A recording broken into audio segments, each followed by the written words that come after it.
వసంత కోకిల వనమంతా పిలుపులా వసంత కోకిల జగమంతా గెలుపులా. ఇక నుండి నేను ఏ వెహికల్కి ఎదురెళ్ళినా ఏ యాక్సిడెంట్ అవ్వదు, ఏ ప్రమాదం జరగదు. అంతేనా? చాలా ఆపండి. మీకు ప్రతిదీ కామెడీయేనా? ఆ మహానుభావుడు ఎవరో గాని అలా వచ్చి నా మాంగళ్యాన్ని కాపాడారు. ఆ కెప్టెన్ సమయానికి కాపాడకపోతే ఏమయ్యేదో తలుచుకుంటేనే నాకు భయం వేస్తుంది. ఆయన కుటుంబం 10 కాలాల పాటు చల్లగా ఉండాలి. అనవసరంగా యాక్సిడెంట్ గురించి నీకు చెప్పి తప్పు చేశాను. తప్పేంటి? ఒక భర్తగా మీరు అన్ని విషయాలు తప్పకుండా నాకు చెప్పాల్సిందే. అదే రూల్. దేవుని నమ్మడం వరకు ఓకే గాని ఈ దిష్టి తీయడాలు, భయాలు ఏంటి సంధ్య? చదువుకున్న దానివి, ఉద్యోగం చేస్తున్న వీర మహిళవి. నువ్విలా మొగుడికి దిష్టి తీయడం, కంగారు పడ్డం ఎంత కామెడీగా ఉందో తెలుసా? నవ్వండి నవ్వండి. మీరు నవ్వినంత మాత్రాన నేనేం మారను. మీకేమైనా జరిగిందంటే కంగారు పడకుండా ఉండలేను. నువ్వు ఒక్కదానివే కాదు, మీ ఆడాళ్లంతా ఇంతేనేమో. టెక్నాలజీ ఎంత వేగంగా దూసుకుపోతున్నా ఉప్పు మిరపకాయతో వెనక్కి లాగేస్తారు. ఇలానే అనండి. మీరు కూడా ఒక ఆడపిల్లై పుడితే అప్పుడు మీకు తెలిసేది గుండెల్లో బాధ ఎలా ఉంటుందో. అయ్యయ్యో, తాళి కట్టిన భర్తకి ఇంత పెద్ద గండ వస్తే కామెడీ చేయడానికి మీకు మాటలు ఎలా వస్తున్నాయో. అయ్యో, కమాన్ సంధ్య, దీనికి ఏడ్చేయాలా? నేనేదో సరదా కన్నాను. సరదానే. మీకన్నిటికీ సరదాలే, అన్నిటికీ వెటకారాలే.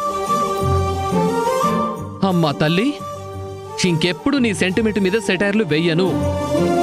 నువ్వెన్నిసార్లు దిష్టి తీసినా సరే అంటాను, సైలెంట్గా ఉంటాను. ఓకేనా? ఏంటి ఓకే? అయినా రోడ్డు మీద ఉన్నప్పుడు ఎటు నుండి ఏ వెహికల్ వస్తుందో చూసుకోరా? ఫోటోలు పోతే మళ్ళీ ప్రింట్ తీయించుకోవచ్చు, కానీ ఏదైనా ప్రమాదం జరిగితే ఏంటి పరిస్థితి? సంధ్య, ప్లీజ్ ఇంక వదిలేస్తావా? అదేదో అనుకోకుండా జరిగింది. ఇక నుండి చాలా జాగ్రత్తగా రోడ్ సెన్స్తో ఉంటాను, సరేనా? అవును, మీకు ఇంత హెల్ప్ చేసిన ఆ కెప్టెన్ ఎవరు? అతన్ని ఇంటికి తీసుకురావచ్చు కదా. హలో మేడం, ఆ మాత్రం మర్యాదలు నాకు తెలియవనుకున్నావా? ఆల్రెడీ రమ్మని పిలిచాను, తర్వాత వస్తాను అన్నాడు. కనీసం ఇంటి దగ్గరనే డ్రాప్ చేస్తాను, కార్ ఎక్కండి అని చెప్పినా వినలేదు. అందుకే విజిటింగ్ కార్డ్ ఇచ్చి ఫ్రీ ఉన్నప్పుడు కాల్ చేయమని చెప్పాను. ఇలాంటివి జరిగినప్పుడే దైవం మనుష్య రూపేనా అన్న మాట గుర్తొస్తుంది. ఆ కెప్టెన్ ఎవరో కానీ నిజంగా మన పాలిట దేవుడే. ఆ దేవుడు కరుణించలేదు కానీ నువ్వు ఈ దేవుడి సంగతి చూస్తావా? ఏం చూడాలి? ఇప్పటి వరకు మీరు చెప్పిందంతా విన్నాను కదా. నువ్వు నా మాటలే విన్నావు. నా కడుపులో పరిగెత్తే ఎలుకల ఘోష కొంచెమైనా పట్టించుకున్నావా? ఆకలి కేకలు వింటున్నావా? అయ్యో, సారీ అండి, so sorry. I'm really sorry. కంగారులో అన్ని మర్చిపోయాను. అన్నీ రెడీ చేసి హాట్ ప్యాక్ లో పెట్టాను. మీరు ఫ్రెష్ అయ్యి త్వరగా రండి, నేను వడ్డిస్తాను. ఓ,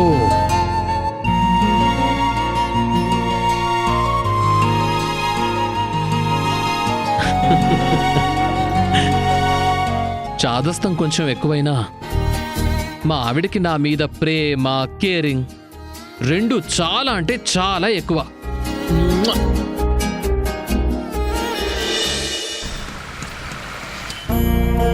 ఈరోజు బెండకాయ పులుసు, ఈరోజు పని పట్టాల్సిందే అమ్మా.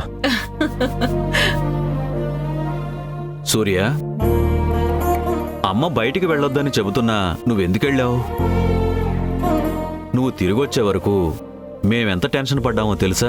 అసలు మీరిద్దరూ నేను ఆర్మీలో పనిచేశాను అనుకుంటున్నారా, లేక వయసు తగ్గి చిన్నపిల్లాడిలా మారిపోయాను అనుకుంటున్నారా?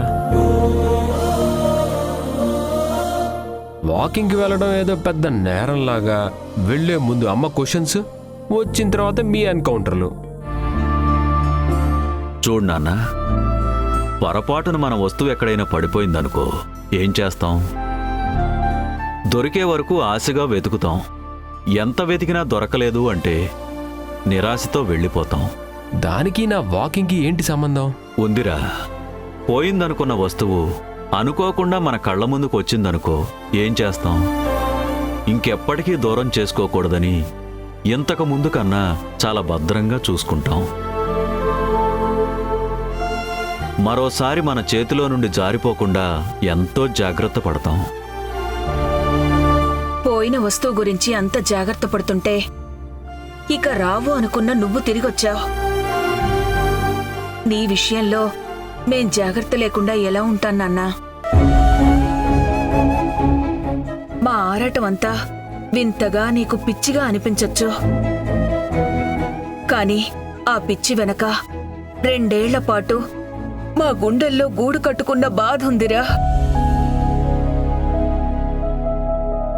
చిన్నపిల్లల్లా చూసుకొని నువ్వెంత చెప్పినా మా కంటికి మాత్రం నువ్వెప్పుడు పసివాడివేరా.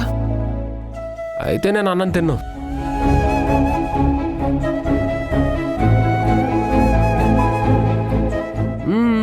నేను పసోండి కదా, నాకు అన్నం కలుపుకోవడం ముద్దలు చేసుకోవడం రాదు.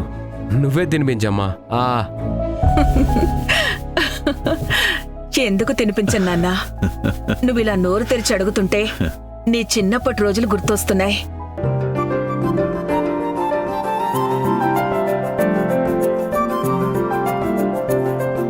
సూర్య, నువ్వు చిన్నప్పుడు ఒక్కోసారి అన్నం తిననంటే తిననని పేచీ పెట్టేవాడివి. అప్పుడు మీ అమ్మ ఏం చేసేదో తెలుసా? లక్ష్మి, నువ్వే చెప్పు. నాన్నా, నిన్ను చంకనేసుకుని పెరట్లోకి తీసుకెళ్లి అక్కడ కోడి పిల్లల్ని చూపిస్తూ బొబ్బో బొబ్బో అంటూ కథలు చెప్పేదాన్ని. అప్పుడు నువ్వు కూడా నీ నోరంతా తెరిచి బొబ్బో అనేవాడివి. ఇలాగేనా? ఇలాగేనా? బొబ్బొబ్బొబ్బొబ్బొ. ఆ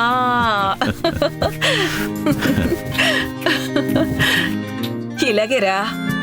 ఇలా నోరు తెరవగానే నోట్లో ముద్ద పెట్టేసేదాన్ని. వాటి ధ్యాసలో పడి చప్పట్లు కొడుతూ హాయిగా తినేసేవాడివి.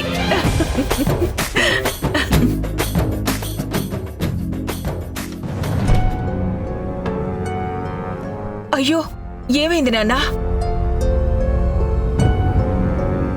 కూరలో కారం ఎక్కువైందా? కొంచెం నెయ్యి వేయినా? వద్దమ్మా, ఇలాగే బాగుంది. ముద్ద పెట్టు. పెడతాను గాని ఆ కన్నీళ్ళేంటి చెప్పు? ఓసి పిచ్చి మొహమా, అది కూరలో కారం ఎక్కువై కాదు, నీ మమకారం ఎక్కువైపోయింది.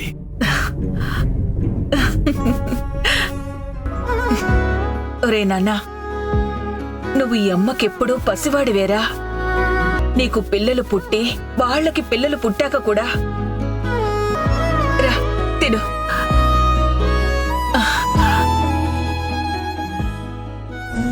నా గురించి మీరే ఇలా ఫీల్ అవుతున్నారంటే సంధ్య ఇంకెంత మిస్ అవుతుందో.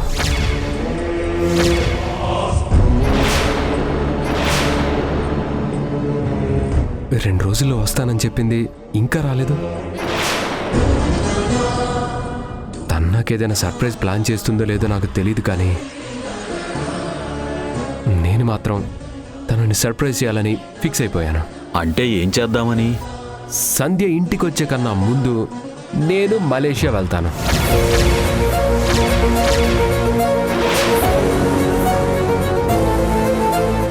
డైరెక్ట్గా వాళ్ళ కంపెనీకి వెళ్ళి మీట్ అవుతాను. నా సంధ్య కళ్ళల్లో ఆనందం, ఎగ్జైట్మెంట్ నా కళ్ళారా చూస్తాను. నానా, సంధ్య అడ్రస్, ఫోన్ నెంబరు ఇప్పుడే ఇవ్వండి. రేపు మార్నింగ్ ఫ్లైట్లో వెళ్తాను. వచ్చేటప్పుడు సంధ్యతో తిరిగి వస్తాను. సూర్య, సంధ్య పరిస్థితి అక్కడ ఎలా ఉందో ఏంటో. నువ్వు వెళ్ళడం వల్ల తన వర్క్ డిస్టర్బ్ అవుతుందేమోరా. తనే వస్తానంది కదా, రానివ్వు. ఇంకెన్ని రోజులు నాన్న, నా వల్ల కావట్లేదు. మీతో ఉన్నప్పుడు ఎంత నవ్వుతూ ఉంటున్నానో, సంధ్య గుర్తొస్తే అంత ఒంటరిగా పిచ్చోడ్లా ఫీల్ అవుతున్నాను నాన్న. అలా మాట్లాడకు నాన్నా. నీ ప్రేమ సంజయ్కి మాత్రం తెలీదా? ఈ ముద్ద తిను.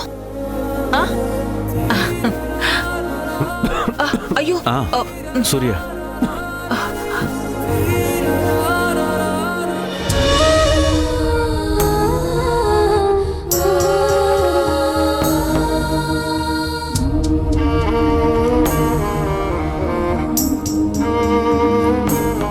కెప్టెన్ ఫోన్ చేసినప్పుడు నేను లిఫ్ట్ చేయలేకపోయాను.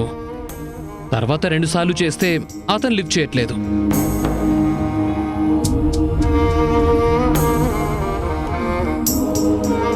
చిన్న చిన్న ముద్దలు పెట్టవే, పొలం మారుతుంది కదా. చిన్నవే పెడుతున్నానండి. చిన్న లేదు పెద్ద లేదు, నా కడుపు నిండిపోయింది. ఇంక చాలమ్మా. రే నాన్నా, వద్దంటావా? ఇది ఎవరి ముద్దో తెలుసా? ఇది అమ్మ ముద్ద.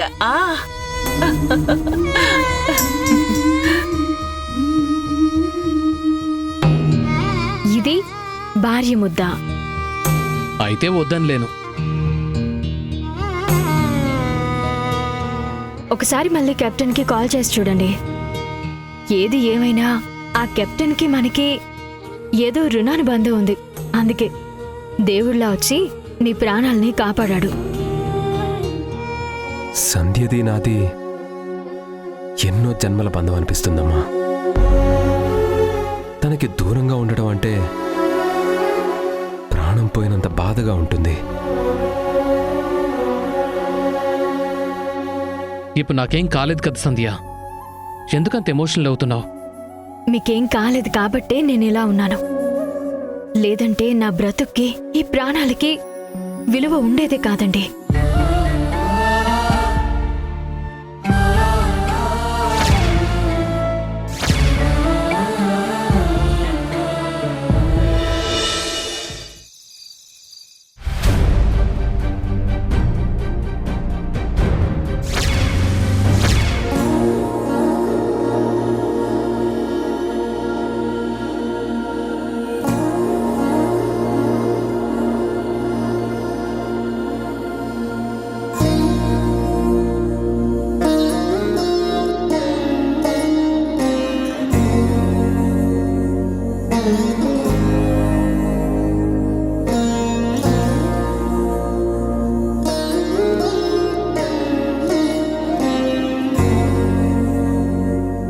ఏ ముసలి, ఏంటి నా చుట్టూ ప్రదక్షిణలు చేస్తున్నావు? ఏదైనా వరం కావాలా ముసల్దానా?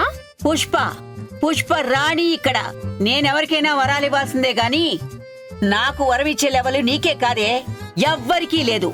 కాలు కాలిన పిల్లిలాగా అటూ ఇటూ తిరగకపోతే ఒక చోట కూర్చోవచ్చు కదా. తిన్నదరక నేను తిరుగుతుంటే నీకేంటే నొప్పి? ఎంత లేట్ అయింది, మొగుడింకా తిరిగి రాలేదన్న ఆలోచన, బాధ ఏమీ లేదు.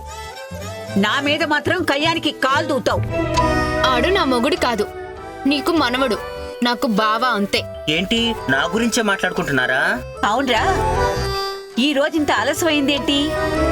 వర్క్ ఎక్కువగా ఉందమ్మమ్మా. మీరు భోంచేశారా? అయిపోయింది. నువ్వురా, నీకు కూడా వడ్డించేస్తాను. వద్దు, నా కడుపు ఫుల్గా ఉంది. ఏం తిన్నావు? సమోసా కట్లెట్. ఏంట్రా అలా చూస్తున్నావు? నువ్వొక అమ్మాయితో వెళ్ళడం నేను చూడలేదనుకుంటున్నావా? హ? ఏంటి, నేనా? అమ్మాయితోనా? ఈరోజు ఆఫీస్లో నుండి బయటికే రాలేదు. అమ్మాయితో వెళ్ళటం ఏంటి దివ్య? నటించుకురా బాబ్జీ. నువ్వు బండి మీద వెళ్ళడం నేను చూశాను. నిన్ను పావుబాజీ బండి వరకు ఫాలో అయ్యాను. ఒరే బాబ్జీ, హ? దివ్య చెప్పేది నిజమా? హ?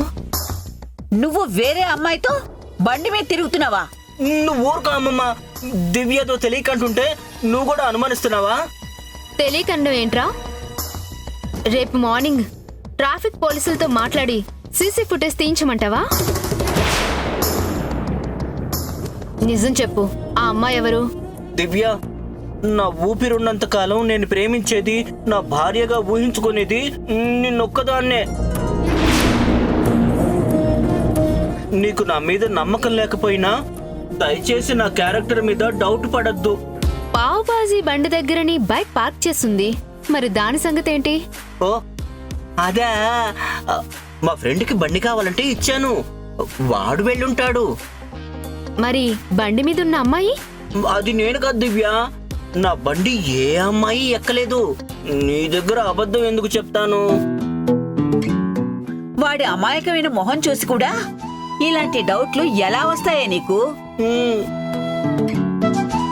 ఇంట్లో ఉన్న పెళ్ళాన్ని కంట్రోల్లో పెట్టుకోలేకపోతున్నాడు గాని వీడి మొహానికి ఇంకో అమ్మాయా? నిందలు వేసే ముందు కొంచెం ఆలోచించాలే. నిందా లేదు, నీ బొందా లేదు. నాకు డౌట్ వచ్చింది, అడిగాను. కాదని తెలిసింది కదా, వదిలే. Thank you Divya.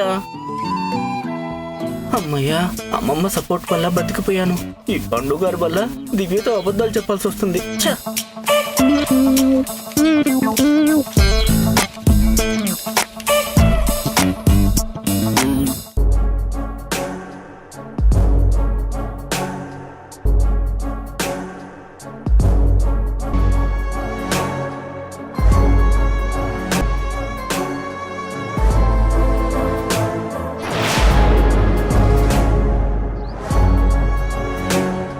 కార్డ్ ఏదో ఉందే, ప్యాంట్లో పెట్టి మర్చిపోయినట్టున్నాడు. ఇదెంత ముఖ్యమైందో ఏంటో, తీసుకెళ్ళిద్దాం.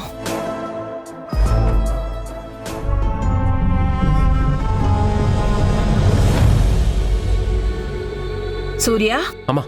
బట్టలు తూతుంటే నీ ప్యాంట్లో ఈ కార్డు దొరికిందిరా. ఓ, ఇదే అమ్మా. ఎక్కడ పెట్టానా అని రూమ్ అంతా వెతుక్కున్నాను. ప్యాంట్లో మర్చిపోయానన్నమాట. ఈ కార్డు ఎవరిదిరా? మొన్నొక రోజు బోర్ కొట్టి వాకింగ్కి వెళ్ళాను కదా, ఆ రోజు పరిచయం అయ్యాడమ్మా ఈ ఫ్రెండ్. అసలు ఆ రోజు ఏం జరిగిందంటే,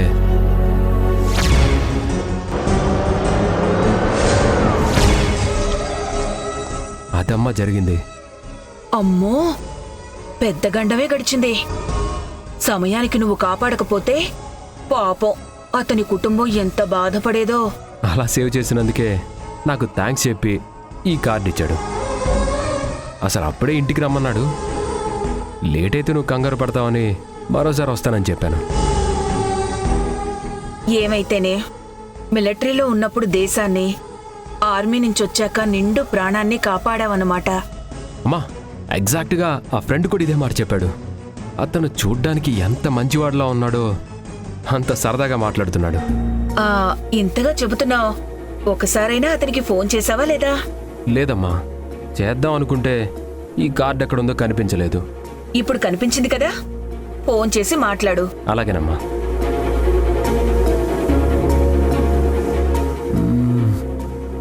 సడన్గా ఫోన్ చేస్తే సర్ప్రైజ్ అవుతాడేమో, చూద్దాం.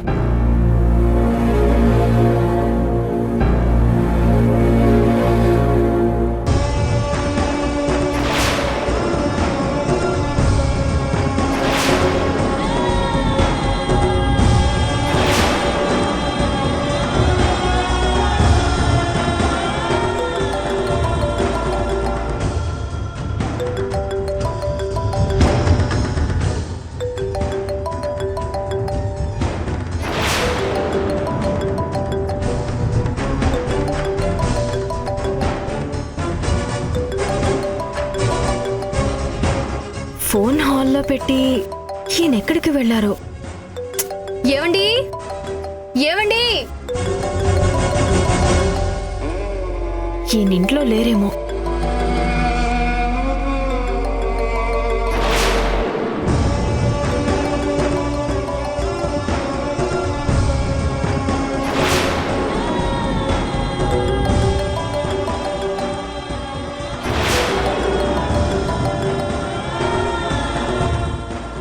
హలో,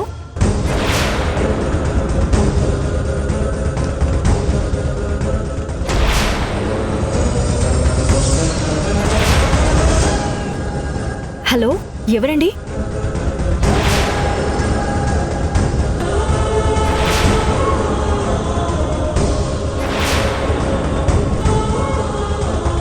హలో, ఎవరైనా ఉన్నారా? మాట్లాడండి.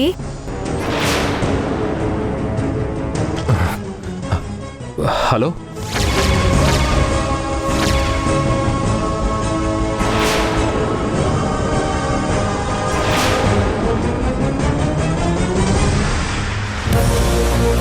హలో, ఆకాష్ గారు ఉన్నారా అండి? ఇంట్లో లేరండి. మీరెవరండి? నేను ఆకాష్ గారి వైఫ్ నండి. మీరు? అంటే కెప్టెన్ ఫోన్ చేశాడని చెప్పండి, ఆయనకు అర్థం అవుతుంది. కెప్టెన్ అంటే ఆ రోజు మా వారిని యాక్సిడెంట్ నుంచి సేవ్ చేసింది మీరేనా? అవునండి, నేనే. Thank you very much. మా ఆయన్ని కాపాడి చాలా పెద్ద సహాయం చేశారు. ఆకాష్ గారు వచ్చిన తర్వాత ఒకసారి నెంబర్కి కాల్ చేయమని చెప్పండి. సరేనండి.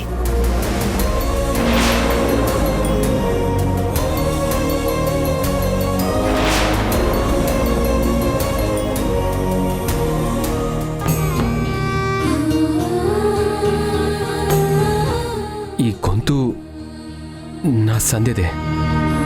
అవును, నేను విన్నది తన మాటలే, కానీ సంధ్య మలేషియాలో ఉందని చెప్పారు కదా, ఆకాష్ వైఫ్ అంటుంది ఏంటి?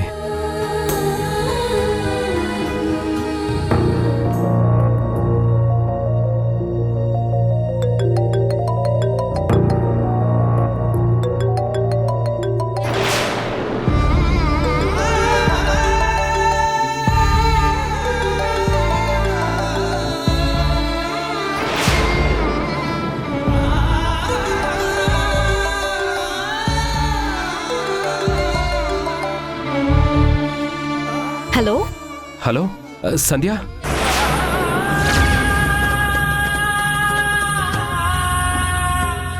ఒకే ఊర్లో ఉంటూ సంధ్య సూర్య ఎదురు పడకుండా ఉండరంటారా? ఎంత ఆలోచిస్తున్నా కూడా ఏం చెయ్యాలో, ఈ గండం నుండి ఆ ఇద్దరిని ఎలా బయటపడేయాలో నాకు అర్థం కావడం లేదు. అసలు సూర్య తిరిగి వచ్చాడన్న నిజాన్ని సంధ్యకి తెలియకుండా ఉంచడం న్యాయమా?